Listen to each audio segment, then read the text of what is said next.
bad boys are called profiteroles. Cream puff or choux à la crème is a French and Italian choux pastry ball, not choux but choux, filled with a typical sweet and moist filling with whipped cream, custard, pastry cream, or ice cream. You know, I had to put my heart into it, so I created a strawberry Chardonnay custard to fill the inside of these delectable balls. First on agenda, we're gonna wash and quarter our strawberries.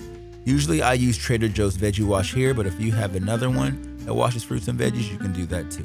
So, quarter those, add them into a pot, add about a half a cup of Chardonnay or whatever type of sweet wine you have, then about a tablespoon of sugar. Bring that to a low simmer and let that go for about 20 minutes so the strawberries can infuse with the wine. Now we're gonna add 1 cup of water into a separate pot, bring that to a boil, drop in about 7 tablespoons of unsalted butter and about a cup of large flour. And you're gonna begin to whisk that together. It's gonna slowly become a dough. Remember, once it becomes a dough, turn off the heat and keep stirring it together. You don't want it to stop.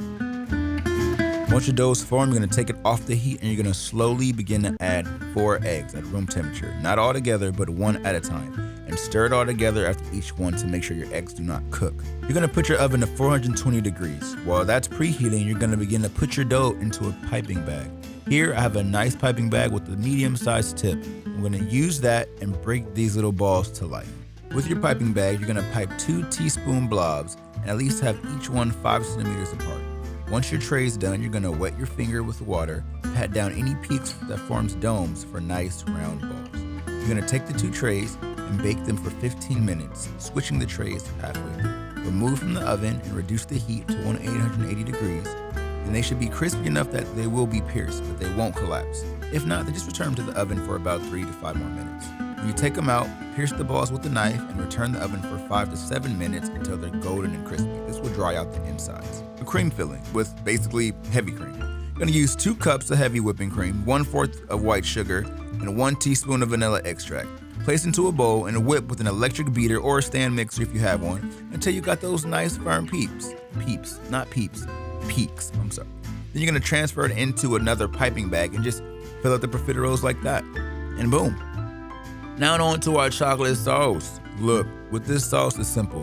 You're gonna use about, I'll say 2 cups of semi-sweet chocolates or dark chocolates or milk chocolates or white chocolates, whatever chocolates you wanna get. You're gonna put a pot, fill up with water, then put another bowl on top of that boiling pot. It's called a double broiler. You're gonna add in 1 cup of cream and add in your dark chocolates and just begin to whisk that until your chocolate melts. If you wanna have that extra sheen on top, add a little bit of butter. And trust me, your chocolate sauce will be sauce. The finale. Once you're done, you're gonna pipe up all your balls, then you're gonna put them in a nice little, organization, and you're gonna pour your chocolate sauce on top. Make you a tower, pour your sauce, and if you want, you can even add some powdered sugar. And voila, these things are ready to take your sweet tooth to a trip, a journey, if you will, of a beautiful bliss and petty.